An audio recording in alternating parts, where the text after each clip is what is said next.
Hello everyone, this is Athena Aries back with another video. Today's video is going to be a little bit different than the ones we've done in the past. This is Minecraft 101, basic tips and tricks for new Minecraft players.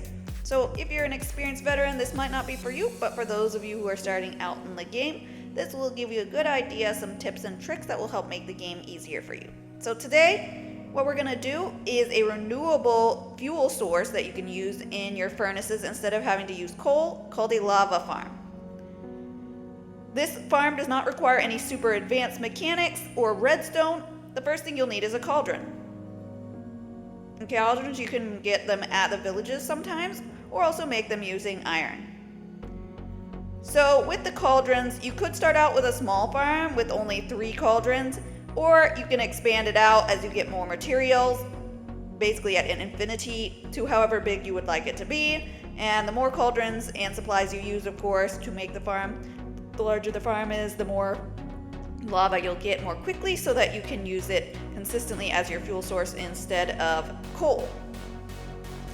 Alrighty, so we have our cauldrons down in a line. Next we need our pointed dripstone and our dripstone blocks. Again, you can have this as wide or as small as you need. If you need to begin with only 1 cauldron, that's fine. So first of all, we're going to crouch down and we're going to place 1 dripstone above the cauldrons.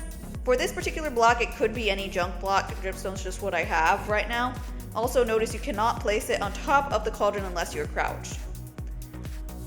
Alright, so once we have placed that first block above the cauldron, we're going to jump and place a dripstone block above it and break the junk block. Okay, so now there's a space between the dripstone and the cauldrons, and let's make a line of the dripstone blocks above each cauldron.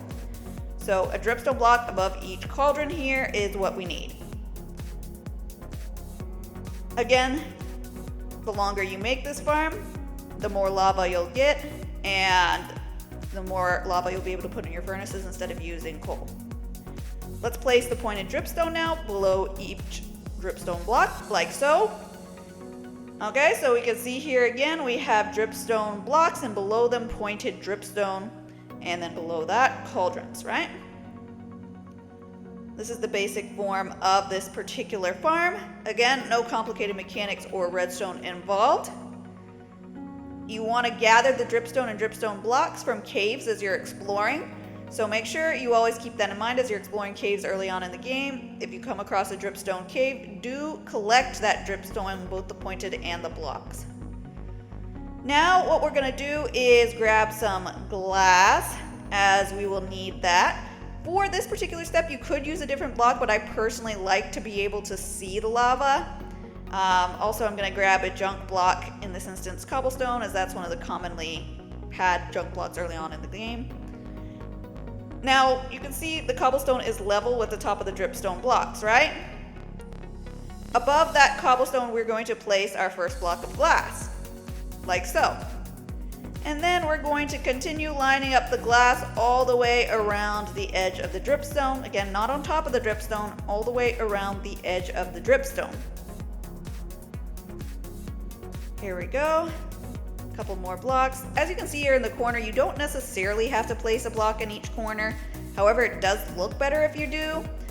You could place a junk block in the corner if you didn't have enough glass, but I really like the clean look with having glass in each one of the corners. Alright? So we are about ready for our step that involves lava. Okay, so we're going to have lava buckets for this step. So make sure when you're exploring caves, you've already made a bucket using iron, and you filled it with lava. You can fill it up just like you would any other bucket. For instance, a bucket of water that you might have picked up in the game. It's the same way. You need to just find a lava source and pick it up with a bucket. Okay? So fairly straightforward there. Just make sure you're gathering lava in buckets as you're exploring for the farm. Now we're going to put 1 lava bucket on each one of the dripstone blocks. Okay? So don't just put it on 1 block and let it flow over the other blocks. That won't work because then you don't have a source of lava above each dripstone. Because lava is not like water where you can allow it to spread and form a source like you could do in a water source that's 2 by 2. Instead, you do need a single lava bucket for every single dripstone block. Okay? We may do a water source one some other time, but for now, just note that you do need a lava bucket above each dripstone. So again, if that's a limitation for you, you may need to start the particular farm smaller in your instance, and as you get lava buckets from your farm, you can expand it out if you need to, okay? Now, we do need to close the top of this farm. Again, you could use any block for this, but I like to use glass again so that I can really see the lava inside of the farm.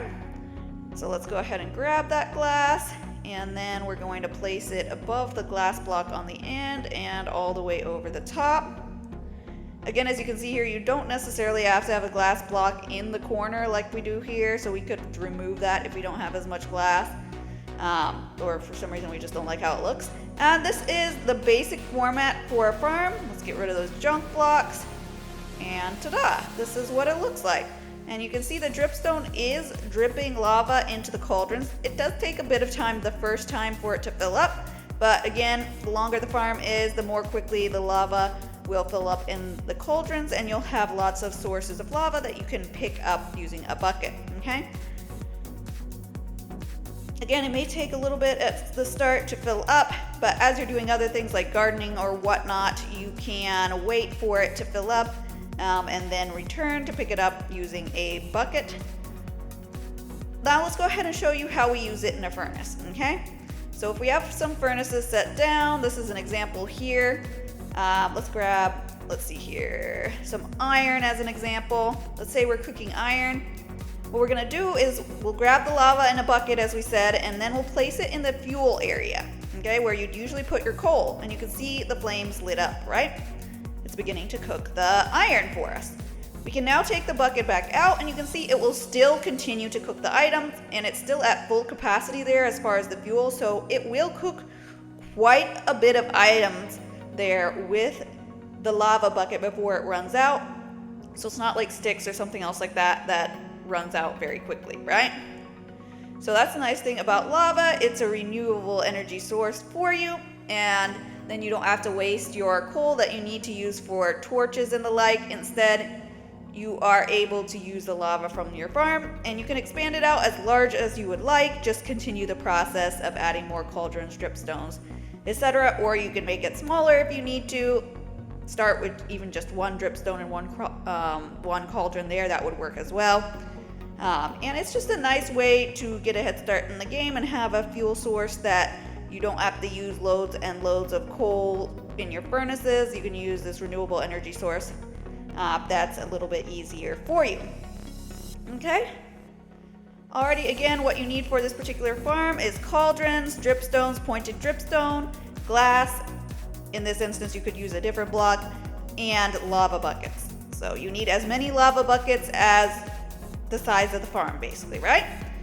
Again, so that's pretty simple. You don't need to use redstone or anything too complicated, and you can set it up as small or as large as you would like, okay?